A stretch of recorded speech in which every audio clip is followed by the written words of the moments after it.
Tuhan Yesus, kami bersyukur bisa datang untuk mendengarkan firman Tuhan.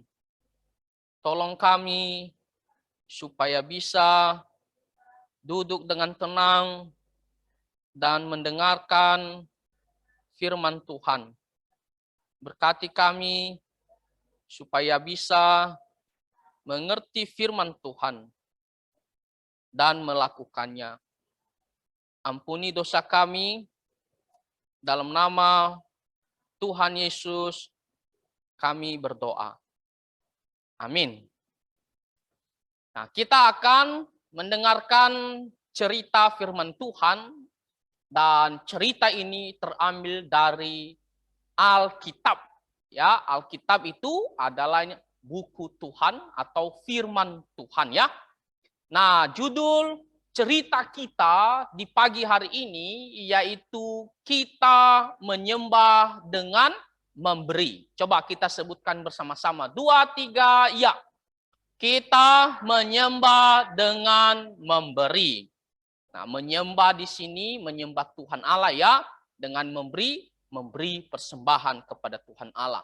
Nah, cerita ini adik-adik terambil dari kitab Keluaran pasal 35, lalu pasal 36 dan pasal 40. Ya, jadi ada 3 pasal ya. Nah, nanti di rumah supaya adik-adik bisa tahu ceritanya lebih jelas ya, pergi baca 3 pasal ini ya. Keluaran pasal 35, pasal 36, pasal 40. Ya, dilakukan ya. Nah, karena di sini tidak mungkin dibacakan semua, nanti habis waktu. Jadi adik-adik pergi nanti baca di rumah ya, baca Alkitabnya. Nah, apa yang menjadi fokus pelajaran kita adik-adik?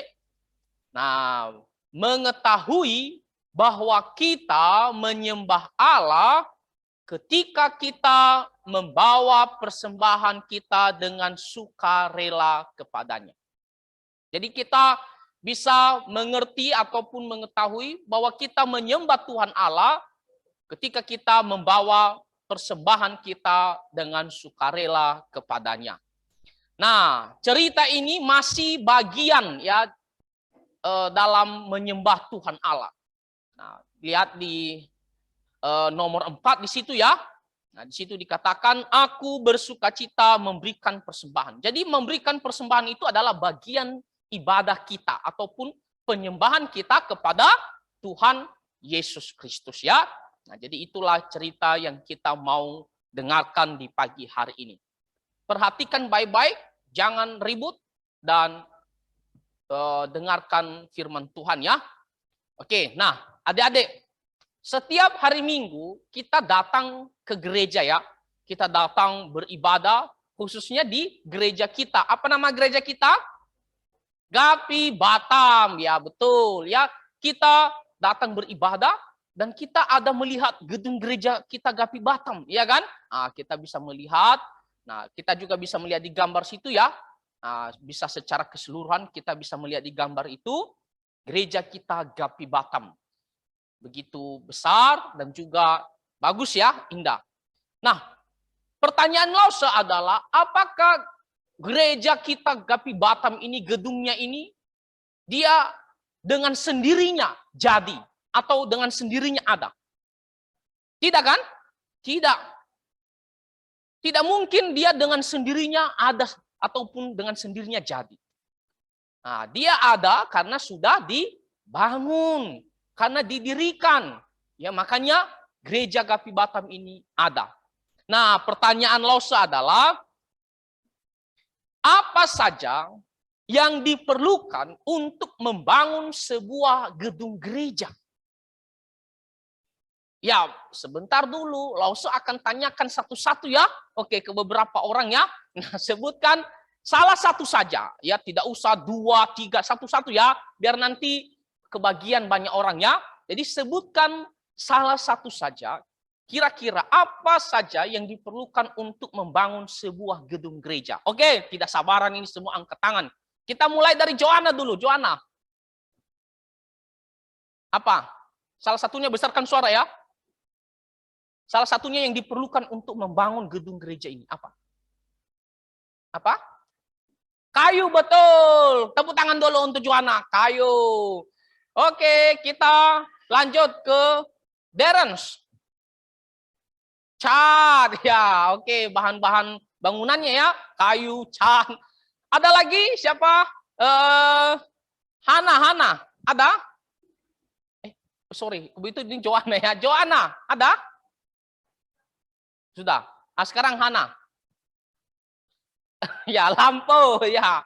Ya, lampu juga ya. Karena kalau tidak ada lampu seram ya. Gimana kita mau ibadah? Kita nggak bisa lihat orang ya. Oke, Cherish. Ada? AC ya. AC. Tapi ini AC ini, lampu ini ya sebenarnya bukan bagian untuk membangun gedung gereja ya. Ini hanya peralatan yang setelah jadi gedung gerejanya. Nah, coba hal yang lain lagi. Apa yang diperlukan untuk membangun sebuah gedung gereja? Ayo, si Brayden. Ya, batu. Ya, betul ya, batu. Coba lo tanya yang di Zoom. Selain itu, kita minta siapa yang di Zoom sini ya? Oke. Ya. Pasir, betul. Batu, pasir, cat. Ya, itu juga benar ya untuk membangun sebuah gedung gereja. Coba kita lihat di Zoom dulu. Siapa yang bisa? Luis. Coba Luis.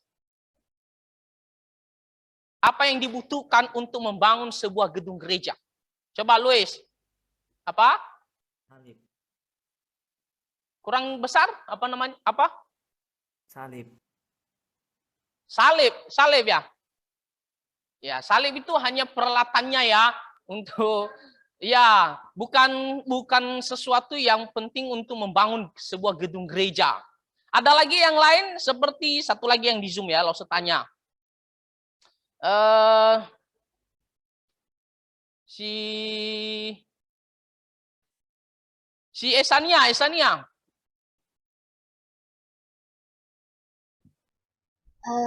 Palu. Palu atau paku? Ya, kira-kira begitu ya, palu atau paku. Frans lah, oke lah, Frans, coba Frans. Semen lah, semen. Ya, semen ya. Tadi sudah dikasih tahu ya. Oke, nah, ada lagi yang di sini? Yang tahu kira-kira apa hal-hal yang dibutuhkan untuk membangun sebuah gedung gereja? Ada? Uang, betul. Tepuk tangan dulu untuk Hana dan Joanna. Uang, kalau nggak ada uang, mau beli apa? Orang nggak ada uang, orang nggak terima kertas, nggak terima daun kan? Iya, betul. Jadi harus butuh uang. Ada lagi?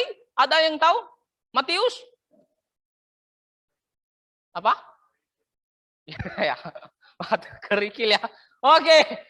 Wah, oke. Kalau begitu, langsung coba kasih tahu ya. Kira-kira apa saja yang dibutuhkan. Ya, adik-adik tadi sudah kasih tahu. Ya, tapi ada lagi yang hal-hal yang begitu penting ya, yang dibutuhkan untuk membangun sebuah gedung gereja. Nah, seperti pekerja, kita butuh pekerja untuk membangun. Kalau nggak ada pekerja, siapa yang bangun? Kan nggak mungkin dia berdiri sendiri, letakkan uang di situ lalu dia terbangun sendiri, kan nggak bisa. Ya harus ada yang kerjakan ya. Apalagi uang tadi sudah disebutkan ya. Lalu butuh apa lagi? Banyak waktu, tidak mungkin hanya 1 hari selesai ataupun hanya 1 minggu selesai ya. Butuh ya bisa berbulan-bulan, bisa bertahun-tahun ya. Lalu apalagi butuh keahlian untuk membangun. Butuh kepintaran ya, orang bisa bagaimana mendirikan bangunan dengan tepat, tidak ada salah ya. Nah, jadi butuh keahlian, butuh kepintaran dalam membangun sebuah gedung gereja. Nah, itulah hal-hal yang dibutuhkan untuk membangun sebuah gedung gereja. Artinya apa? Tidak dengan sendirinya muncul, harus butuh banyak hal ya. Nah, adik-adik, hari ini kita mau mendengarkan cerita bagaimana Tuhan memerintahkan Musa untuk membangun kemah suci. Kemah suci itu adalah rumah Tuhan yang dipakai untuk sementara. Nah, kemah suci itu seperti tenda ya, bisa dibongkar, bisa dipasang lagi. Jadi kalau mereka pindah, dibongkar, lalu dipasang lagi. Jadi hanya sementara, kenapa? Karena bisa pindah-pindah. Nah, nanti yang permanennya atau yang dimana menetapnya itu adalah bait suci. Ya, jadi sebelum didirikan bait suci namanya kemah suci ya, tempat untuk beribadah kepada Tuhan. Jadi Tuhan mengatakan kepada Musa, Musa, ya katakanlah kepada orang Israel, aku berkehendak supaya dibangun kemah suci, tempat untuk beribadah kepada Tuhan. Lalu Musa dia segera menyampaikan firman Tuhan ini kepada orang-orang Israel. Nah, Musa mengatakan bahwa Tuhan berkehendak kemah suci, tempat beribadah kepadanya itu didirikan, dibangun. Lalu Tuhan meminta berkehendak supaya orang Israel membawa persembahan, ya memberikan sesuatu untuk diperlukan dalam membangun kemah suci ini. Ya, jadi harus memberikan persembahan, kata Tuhan. Setelah Musa menyampaikan itu kepada orang Israel, bagaimana ya respon orang Israel? Bagaimana sikap mereka setelah mendengarkan bahwa Tuhan mau kemah suci dibangun. Lalu Tuhan mau kita bawa sesuatu untuk peralatan, perlengkapan yang dibutuhkan dalam membangun kemah suci. Bagaimana respon mereka, Adik? Mereka tidak mengatakan, nggak maulah, habis harta saya atau habis uang saya untuk membangun kemah suci, rugi saya. Lalu diam-diam mereka. Enggak. Sebaliknya, reaksi mereka, Adik, mereka bawa banyak persembahan kepada Tuhan. Ya, nanti kita bisa melihat apa saja yang mereka bawa ya. Mereka bawa banyak orang Israel datang ya, mengambil barang-barang dari rumah mereka, apa yang mereka punya, yang diperlukan untuk membangun kemah suci, mereka bawa kepada Musa. Mereka bilang, Musa, ini yang kami bawa untuk kami persembahkan kepada Tuhan, untuk dipakai untuk pembangunan kemah suci. Mereka serahkan semua kepada Musa ya, orang Israel datang. Apa yang mereka punya mereka berikan untuk Tuhan. Nah, kira-kira apa saja ya? Ada beberapa hal yang Lose kasih tahu di sini, tapi sebenarnya masih banyak lagi ya. Lose tidak kasih tahu semuanya di sini. Nah, apa yang dibawa mereka? Coba gambar apa itu? Emas, ya emas. Firman Tuhan mengatakan, ada yang bawa anting-anting emas, ada yang bawa cincin emas, ada mungkin yang bawa juga kalung emas. Intinya, ya barang-barang yang terbuat dari emas. Ya, emas ini mahal tidak? Mahal kan? Wih, mahal emas. Iya, bisa berjuta-juta. Siapa yang punya cincin di sini? Siapa yang punya anting-anting? Wah, ada yang punya anting-anting kan? Yang punya kalung perempuan? Wah, ada. Ya kan? Nah, emas itu yang dibawa mereka. Ini mahal loh, tapi mereka berikan kepada Tuhan. Ya, mereka bawa kepada Tuhan untuk dipakai membangun kemah suci. Nah, apalagi yang diperlukan adik-adik yang mereka bawa? Permata. Pernah melihat permata? Pernah? Wah, Lose belum pernah melihat permata aslinya. Berlihat. Oh iya. Oke. Nah, mereka juga bawa permata. Permata ini mahal tidak? Mahal, karena barangnya, bendanya cantik sekali dan bukan seperti batu ya, yang bisa gampang hancur. Lihat permatanya, firman Tuhan mengatakan jenis permatanya seperti salah satunya ya, krisopras. Ya, nanti bisa dicek di internet ya, seperti apa persisnya permata krisopras ya. Nah, inilah contoh-contoh permata ya, mereka bawa kepada Tuhan. Apalagi mereka membawa kain, ya banyak sekali jenis kain, tapi salah satunya misalnya kain ungu. Ya pada saat itu kain ungu itu kain yang mahal ya, yang berharga.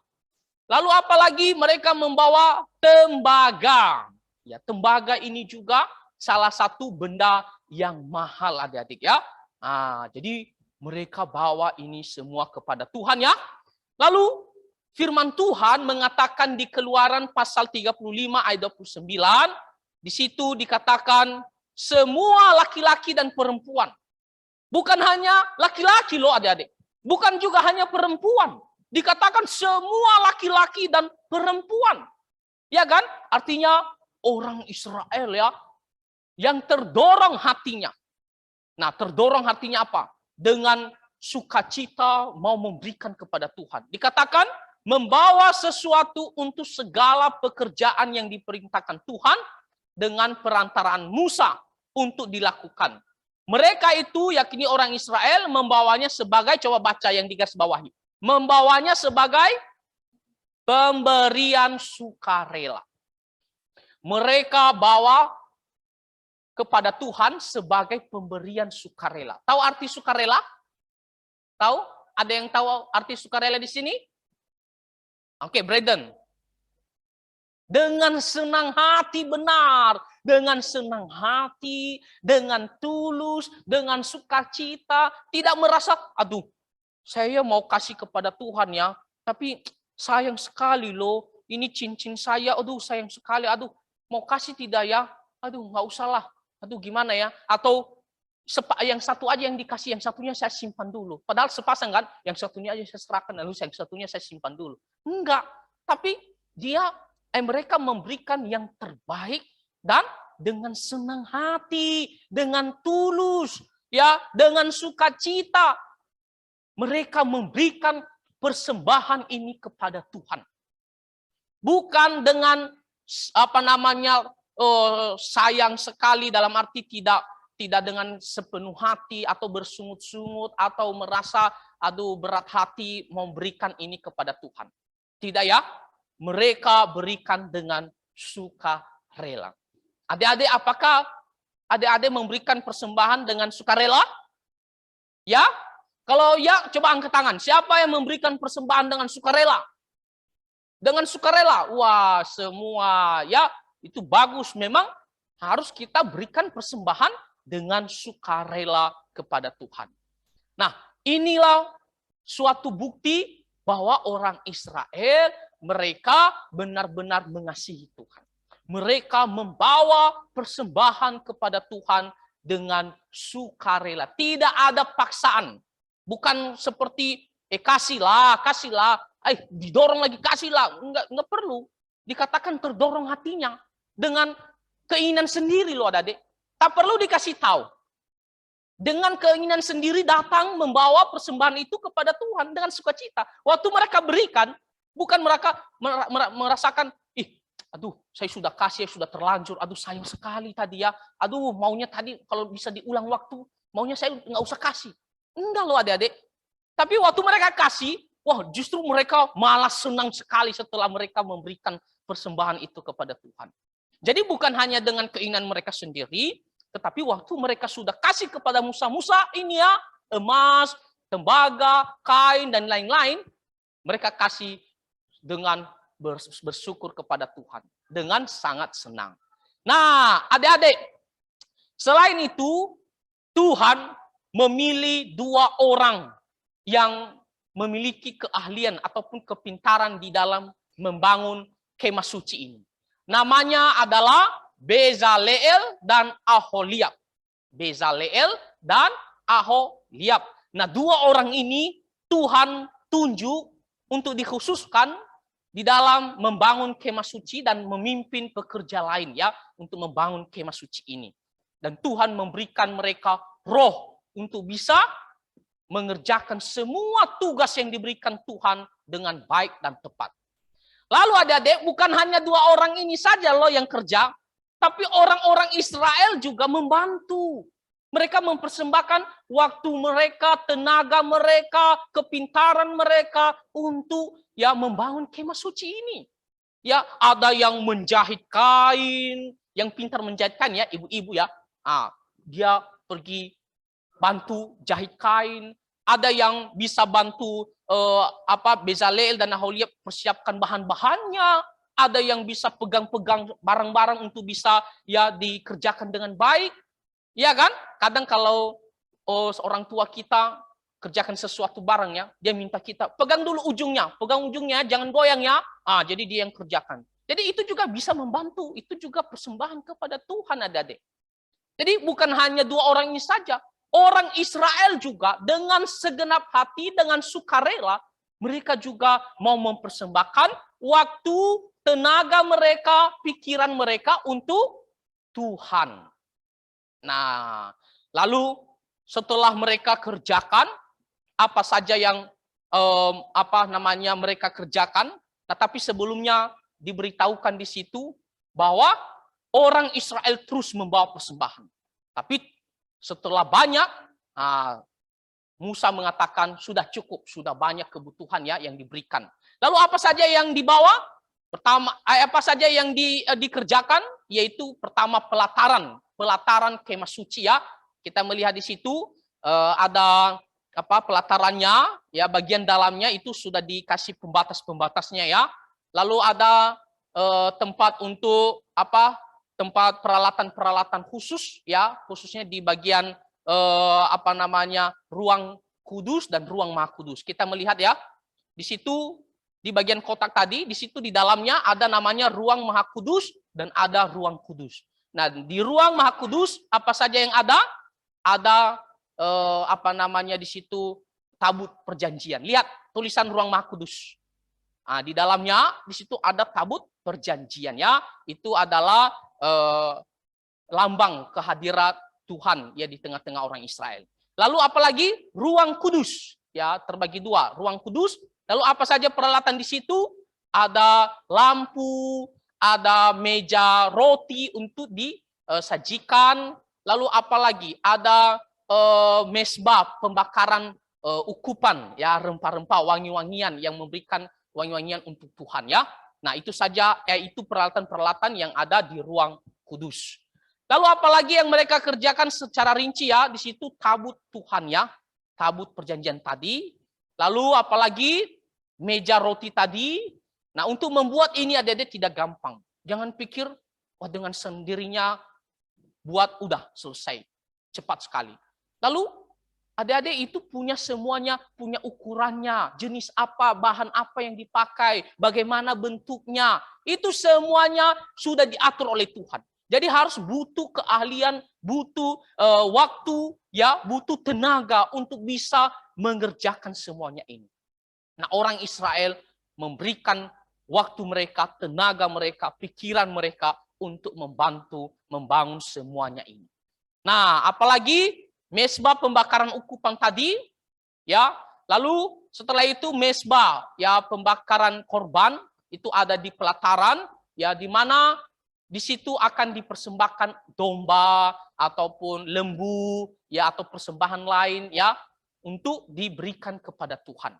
Nah, semuanya itu ada ukurannya, tidak boleh dengan sembarangan adik-adik. Nah, orang Israel yang membantu mengerjakan itu semua, yang dipimpin oleh siapa tadi yang dua orang yang ditunjuk oleh Tuhan? Siapa? Masih ingat namanya? Ya, Aholiab dan Bezaleel. Nah, inilah dua orang yang memimpin pekerjaan itu ya. Tapi yang membantu adalah orang Israel. Siapa yang bisa membantu? Mereka bantu Aholiab dan Bezaleel. Nah, apalagi yang mereka buat itu seperti ya kita melihat ya, seperti cangkir ya, padahal bukan cangkir itu ya. Itu tempat pembasuhan, tempat mencuci ya, dikatakan pembasuhan. Kita bisa melihat di Keluaran 38 ayat 8 ya. Lalu kita melihat lagi apa yang dibuat? Lampu ya, atau di situ dikatakan kandil ya, lampu di ruang kudus tadi ya. Tadi Loso sudah kasih gambarnya ya. Nah, lalu apa lagi yang dibuat adik-adik? Pakaian imam besar. Nah, pakaian imam besar itu yang melayani ya, khususnya yang masuk ke ruang kudus dan maha kudus ya. Dan itu dia harus punya pakaian khusus. Tidak boleh pakaian kita seperti ini. Datang dengan celana biasa, dengan baju biasa, lalu dia datang ke kemah suci, ke ruang kudus dan maha kudus. Tidak, ada baju sendiri, ya, ada pakaian sendiri. Dan itu semuanya sesuai dengan ukuran dan jenis bahan-bahan yang Tuhan telah tetapkan. Ya, nah jadi di situ ada lagi baju efod ya, kita melihat seperti rompi itu ya.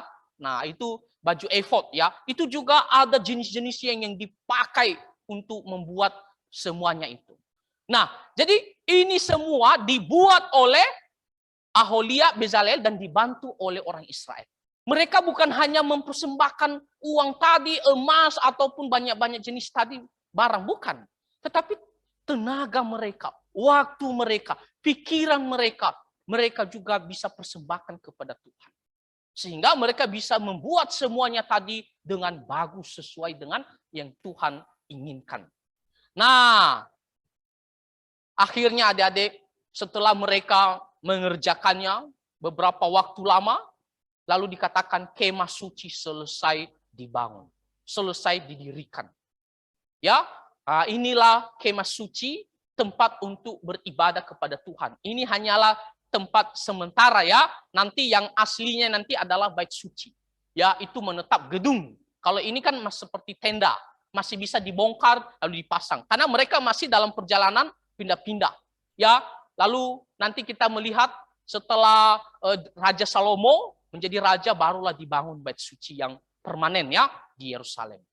Nah, setelah itu adik-adik, setelah selesai membangun kemah suci ini, apa yang terjadi? Coba lihat gambar apa yang di atas itu. Awan. Wah, firman Tuhan mengatakan tiba-tiba awan memenuhi kemah suci. Bahkan dikatakan Musa pun dia tidak bisa masuk ke pelataran kemah suci. Lihat pelataran itu yang apa, yang kosong itu ya, yang luas itu, halamannya itu. Nah, itu pelataran. Nah, dikatakan bahwa Musa pun tidak bisa masuk ke pelataran kemah suci. Kenapa? Karena awan begitu banyak memenuhi kemah suci. Nah, apa maksud daripada awan itu, adik-adik?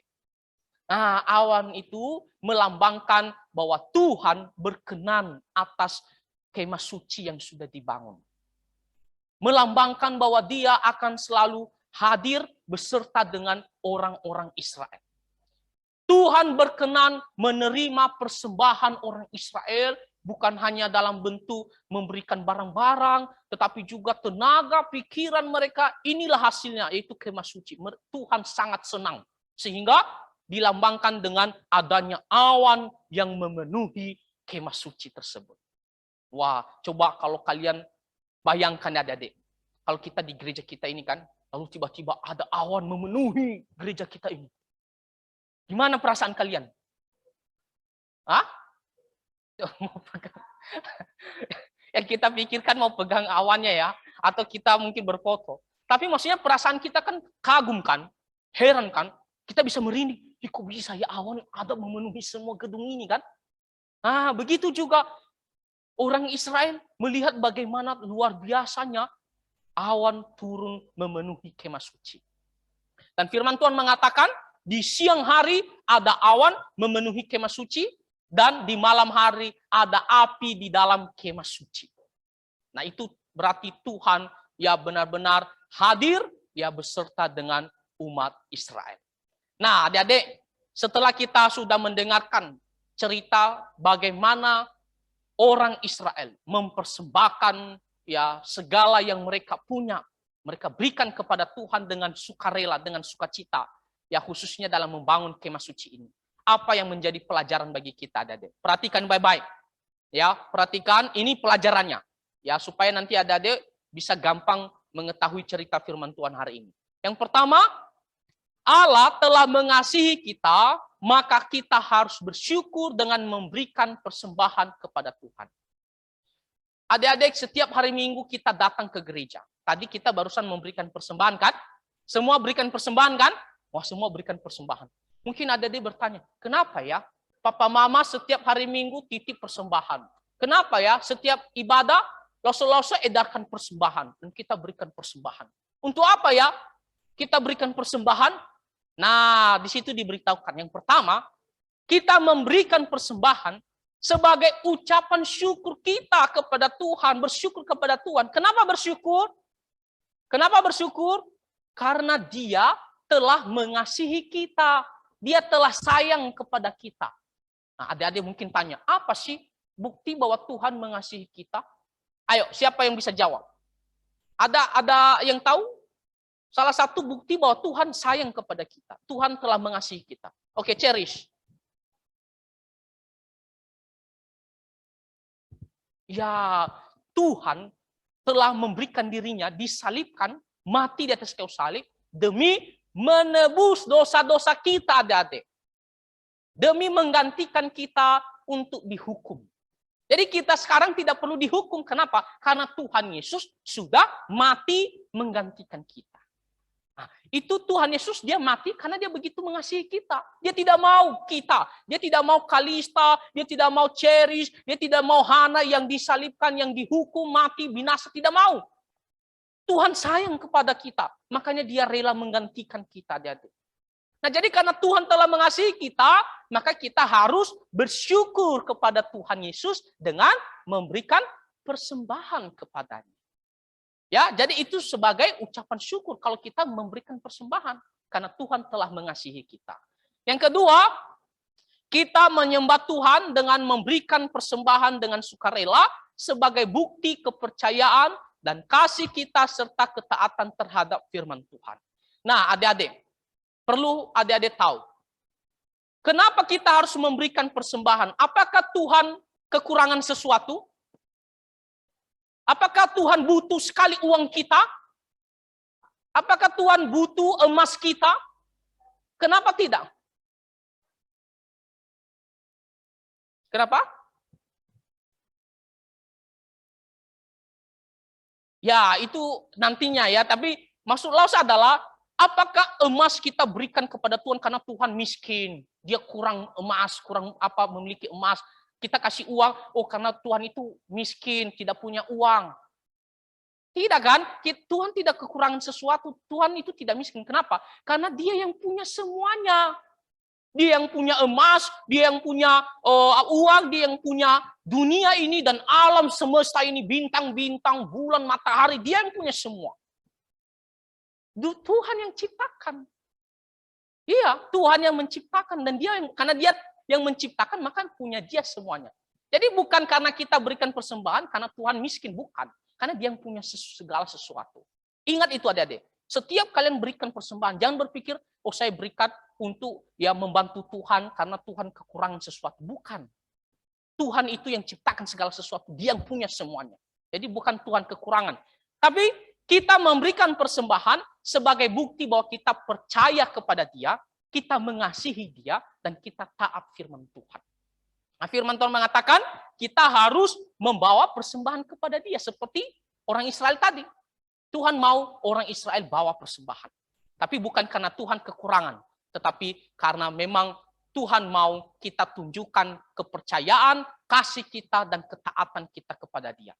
Lalu adik-adik di situ dikatakan dengan sukarela. Ya, dengan sukarela. Ketika berikan persembahan, jangan dengan berat hati. Apalagi adik-adik kalau seandainya dikasih mama 10.000. Lalu pikir-pikir di jalan, aduh, jajan saya yang dikasih mama hanya 2.000. Persembahan 10.000.